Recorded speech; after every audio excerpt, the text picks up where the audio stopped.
प्रिय विद्यार्थियों, नमस्कार। मैं अनिल कुमार यादव, सहायक आचार्य राजनीति विज्ञान, राजकीय कन्या महाविद्यालय बहरोड।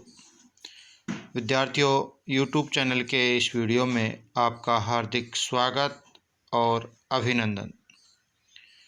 विद्यार्थियों, जैसा कि पिछले वीडियो में हमने आपको अमेरिकी राष्ट्रपति और ब्रिटिश सम्राट की तुलनात्मक विवेचना पर चर्चा की थी। आज के इस वीडियो में हम अमेरिका राष्ट्रपति और ब्रिटिश प्रधानमंत्री का तुलनात्मक अध्ययन करेंगे। तो विद्यार्थियों, बात करते हैं अमेरिका राष्ट्रपति और ब्रिटिश प्रधानमंत्री तुलनात्मक विवेचना पर। विद्यार्थियों, अमेरिका राष्ट्रपति न केवल ब्रिटिश सम्राट से कुछ कम और कुछ अधिक है, वरन वह ब्रिटिश प्रधानमंत्री से भी कुछ कम और कुछ अधिक है। जबकि ब्रिटिश सम्राट राज करता है, शासन नहीं, और ब्रिटिश प्रधानमंत्री शासन करता है, राज नहीं। तो यहाँ विद्यार्थियों, ब्रिटिश सम्राट केवल राज करता है, शासन नहीं करता। वहीं ब्रिटिश प्रधानमंत्री शासन करता है पर राज नहीं। अमेरिकी राष्ट्रपति राज्य भी करता है और शासन भी। इस कथन को ब्रोगन ने अपने शब्दों में इस प्रकार व्यक्त किया है कि अमेरिकी राष्ट्रपति के व्यक्तित्व में सम्राट और प्रधानमंत्री दोनों का समावेश है। अर्थात वह एक ऐसा सम्राट है जो कि स्वयं ही अपना प्रधानमंत्री है।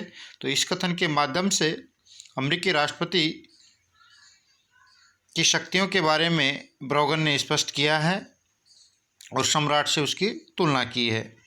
विद्यार्थियों, संयुक्त राज्य अमेरिका का राष्ट्रपति और ब्रिटेन का जो प्रधानमंत्री दोनों ही अपने अपने देशों में प्रमुख शासन अधिकारी होते हैं। यह कहना निश्चित रूप से बहुत अधिक कठिन है विद्यार्थियों कि इनमें से कौन अधिक शक्तिशाली है। यह अवश्य ही एक तथ्य है कि दोनों की स्थिति भिन्न है और उनकी स्थिति में यह भेद दोनों देशों की शासन व्यवस्थाओं के मूल भेद, संसदात्मक और अध्यक्षात्मक शासन व्यवस्था के भेद के कारण है। तो विद्यार्थियों, जहां अमेरिका में अध्यक्षात्मक शासन प्रणाली देखने को मिलती है, वहीं ब्रिटेन में संसदात्मक शासन प्रणाली देखने को मिलती है। इस शासन प्रणाली के भेद के कारण ही दोनों के शासन पदाधिकारियों की शक्तियों में भेद देखा जा सकता है।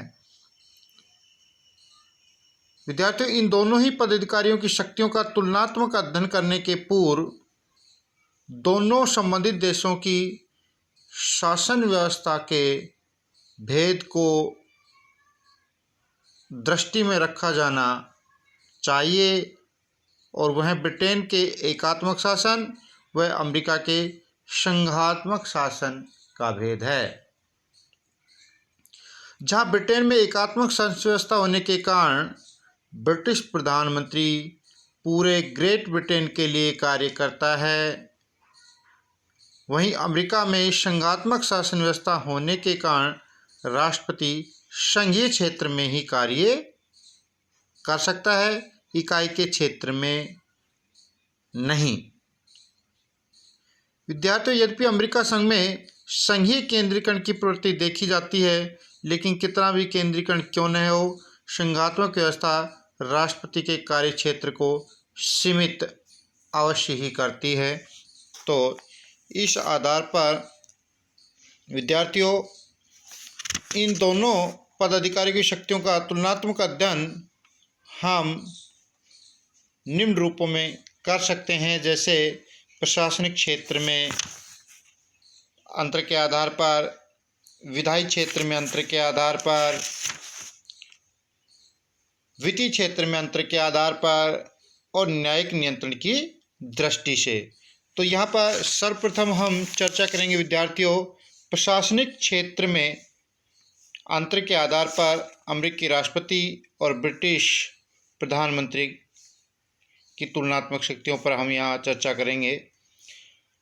विद्यार्थियों, प्रशासनिक क्षेत्र में अमेरिकी राष्ट्रपति निर्विवाद रूप से ब्रिटिश प्रधानमंत्री से अधिक शक्तिशाली होता है और उसे यह अधिक महत्वपूर्ण स्थिति दो बातों के कारण प्राप्त है। प्रथम, विद्यार्थियों, अमेरिका राष्ट्रपति का कार्यकाल निश्चित होता है, 4 वर्ष का होता है, लेकिन प्रधानमंत्री का कार्यकाल लोक सदन के विश्वास पर निर्भर करता है, अर्थात उसका कार्यकाल निश्चित नहीं होता और लोक सदन कभी भी अविश्वास का प्रस्ताव पारित कर कैबिनेट को पदच्युत कर सकता है। तो इस प्रकार जहां विद्यार्थियों इसके विपरीत राष्ट्रपति को यानी कि अमेरिकी राष्ट्रपति को उसके 4 वर्ष के निश्चित कार्यकाल के पूर्व कांग्रेस महाअभियोग के अतिरिक्त अन्य किसी प्रकार से पदच्युत नहीं कर सकती, अर्थात अमेरिकी राष्ट्रपति का जो कार्यकाल है वो निश्चित होता है। महाअभियोग भी किसी नीति भेद के कारण नहीं चलाया जा सकता है, अनीतिगत भेद के कारण चलाया जा सके, अपितु संविधान के उल्लंघन, देशद्रोह, भ्रष्टाचार या ऐसे ही किन्हीं गंभीर आरोपों के आधार पर चलाया जा सकता है। तो इस प्रकार विद्यार्थियों, प्रशासनिक क्षेत्र में अमेरिकी राष्ट्रपति ब्रिटिश प्रधानमंत्री की तुलना में अत्यधिक शक्तियां प्राप्त करता है। दूसरा जो कारण है विद्यार्थियों अमेरिकी राष्ट्रपति अधिक शक्तिशाली होने का प्रशासनिक मामलों में, वो है यद्यपि ब्रिटिश प्रधानमंत्री और अमेरिकी राष्ट्रपति दोनों का ही अपना अपना मंत्रिमंडल होता है विद्यार्थियों, लेकिन अपने मंत्रिमंडल के साथ संबंधों के आधार पर राष्ट्रपति की स्थिति जितनी शक्तिशाली है, ब्रिटिश प्रधानमंत्री की स्थिति उतनी शक्तिशाली नहीं हो सकती। अमेरिकी राष्ट्रपति को अपने मंत्रिमंडल साथियों के चयन में जितनी स्वतंत्रता है, ब्रिटिश प्रधानमंत्री को उतनी स्वतंत्रता नहीं। विद्यार्थियों, लोक सदन द्वारा एक बार चुन लिए जाने के बाद भी प्रधानमंत्री का संपूर्ण राजनीतिक अस्तित्व लोक सदन के बहुमत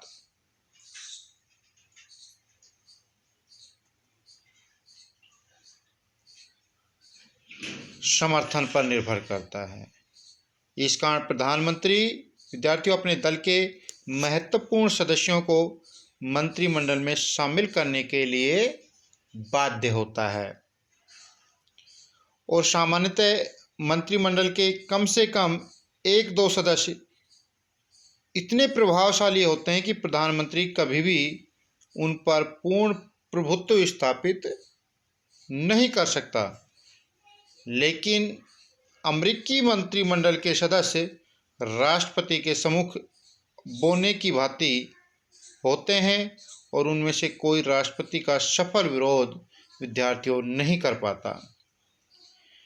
विद्यार्थियों, ब्रिटेन में सुस्थापित राजनीतिक परंपरा के अनुसार प्रधानमंत्री के लिए यह आवश्यक है कि वह सभी महत्वपूर्ण विषय निर्णय के लिए कैबिनेट के सामने प्रस्तुत करें।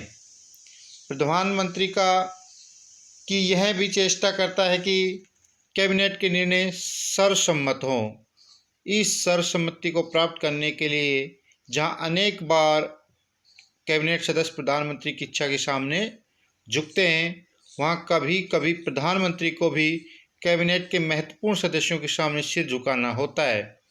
लेकिन अमेरिकी राष्ट्रपति को इस प्रकार की स्वतंत्रता है विद्यार्थियों कि मंत्रिमंडल से परामर्श ले अथवा न ले, और यदि वह मंत्रिमंडल से परामर्श लेता है तो इस परामर्श को स्वीकार या अस्वीकार करना उसके अपने विवेक पर निर्भर करता है। इसी कारण अमेरिकी मंत्रिमंडल के संबंध में अमेरिकी राष्ट्रपति अब्राहम लिंकन ने एक कथन कहा कि अमेरिकी मंत्रिमंडल में केवल एक मत, राष्ट्रपति के मत का महत्व होता है। तो इस प्रकार विद्यार्थियों, अमेरिकी मंत्रिमंडल के गठन के मामले में, उस पर नियंत्रण के मामले में अमेरिकी राष्ट्रपति ब्रिटिश प्रधानमंत्री की तुलना में अधिक शक्तिशाली होता है।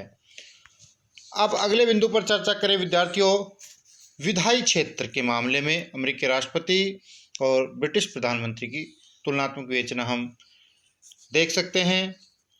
विद्यार्थियों, यद्यपि प्रशासनिक क्षेत्र में अमेरिकी राष्ट्रपति ब्रिटिश प्रधानमंत्री से अधिक शक्तिशाली है, परंतु अन्य क्षेत्रों में ब्रिटिश प्रधानमंत्री की स्थिति सुदृढ़ अर्थात मजबूत है। अमेरिका में राष्ट्रपति कुछ उपायों के आधार पर कांग्रेस और व्यवस्थापन कार्य को प्रभावित अवश्य कर सकता है, लेकिन वह कांग्रेस का स्वामी कभी नहीं बन सकता। विद्यार्थियों,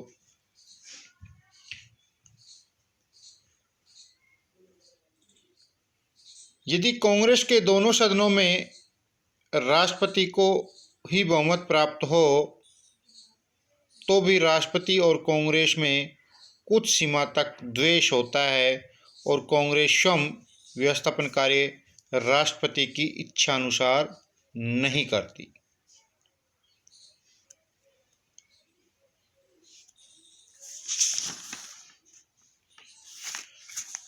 लेकिन विद्यार्थियों, ब्रिटिश प्रधानमंत्री को व्यवस्थापन के क्षेत्र में कठिनाइयों का सामना नहीं करना पड़ता।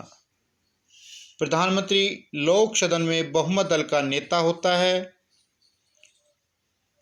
और बहुमत दल के निश्चित समर्थन के आधार पर वह अपनी इच्छा अनुसार व्यवस्थापन करवा सकता है। विद्यार्थियों, इसके अतिरिक्त प्रधानमंत्री को लोक सदन को विघटित कराने की एक ऐसी शक्ति प्राप्त होती है जिसके आधार पर वह लोक सदन को अपनी इच्छा के सामने झुकने के लिए बाध्य कर सकता है। तो इस प्रकार विद्यार्थियों, हमने विधायी क्षेत्र के मामले में देखा कि ब्रिटिश प्रधानमंत्री अमेरिकी राष्ट्रपति से अधिक शक्तिशाली है। अब बात करते हैं विद्यार्थियों, वित्तीय क्षेत्र के मामले में अमेरिकी राष्ट्रपति और ब्रिटिश प्रधानमंत्री की तुलना। वित्तीय क्षेत्र में भी राष्ट्रपति की तुलना में ब्रिटिश प्रधानमंत्री को सुदृढ़ अर्थात मजबूत स्थिति प्राप्त है। विद्यार्थियों, अमेरिका में बजट ब्यूरो के द्वारा राष्ट्रपति के निर्देशन में तैयार किया जाता है और ब्यूरो के निर्देशक द्वारा प्रतिनिधि सभा में प्रस्तुत किया जाता है। कांग्रेस को बजट में संशोधन करने का पूर्ण अधिकार प्राप्त होता है विद्यार्थियों, और व्यवहार में भी कांग्रेस बजट में अनेक कटौतियां और अनेक महत्वपूर्ण परिवर्तन करती है। विद्यार्थियों, इससे अमेरिका राष्ट्रपति को बहुत कठिनाई होती है, लेकिन इस संबंध में ब्रिटिश प्रधानमंत्री की स्थिति सुदृढ़ अर्थात मजबूत है। वित्त मंत्री के द्वारा प्रधानमंत्री की देखरेख में बजट तैयार किया जाता है ब्रिटेन में, और वित्त मंत्री उसे लोक सदन के समक्ष प्रस्तावित करता है। बजट में सदन के द्वारा केवल वे ही परिवर्तन किए जा सकते हैं जो वित्त मंत्री अर्थात सरकार को स्वीकार हो। बजट में कटौती का अर्थ मंत्रिमंडल के प्रति अविश्वास होता है और लोक सदन का बहुमत दल कभी भी अपनी सरकार का पतन विद्यार्थियों नहीं चाहता। इसलिए प्रधानमंत्री है वो लोक सदन में और अपने बहुमत की सहायता से बहुत साधारण से परिवर्तन सहित बजट पारित करवा लेता है। तो इस प्रकार वित्तीय मामलों में भी जब हमने देखा तो ब्रिटिश प्रधानमंत्री अमेरिकी राष्ट्रपति की तुलना में अधिक शक्ति प्राप्त रखता है। अब बात करते हैं विद्यार्थियों, न्यायिक नियंत्रण की दृष्टि से अमेरिकी राष्ट्रपति और ब्रिटिश प्रधानमंत्री की तुलना। यदि दोनों पदाधिकारियों के न्यायपालिका के साथ संबंधों या न्यायपालिका पर इसके नियंत्रण की दृष्टि से विचार किया जाए विद्यार्थियों, तो भी ब्रिटिश प्रधानमंत्री की स्थिति है वो राष्ट्रपति की तुलना में सुदृढ़ है।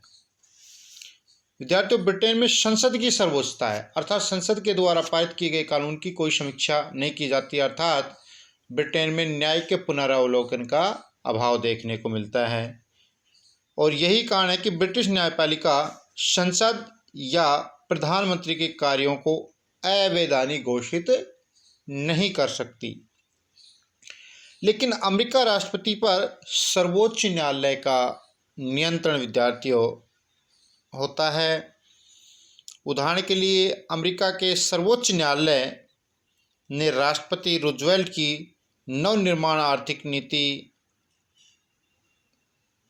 अर्थात न्यू डील कानून को अवैधानिक घोषित कर दिया था। इसी प्रकार कोरिया युद्ध के समय जब राष्ट्रपति ट्रूमैन ने इस्पात के निजी कारखानों पर नियंत्रण स्थापित कर लिया क्योंकि उनमें हड़ताल के भय से युद्ध और प्रतिरक्षा में बाधा पहुंचने की आशंका थी, तो विद्यार्थियों सर्वोच्च न्यायालय ने राष्ट्रपति की इस कार्रवाई को अवैध घोषित कर दिया। तो इस प्रकार विद्यार्थियों हमने देखा कि प्रशासनिक, विधायी, वित्तीय और न्यायिक नियंत्रण के अलग अलग क्षेत्रों के आधार पर हमने ब्रिटिश प्रधानमंत्री और अमेरिकी राष्ट्रपति की तुलनात्मक शक्तियों पर चर्चा की। धन्यवाद विद्यार्थी।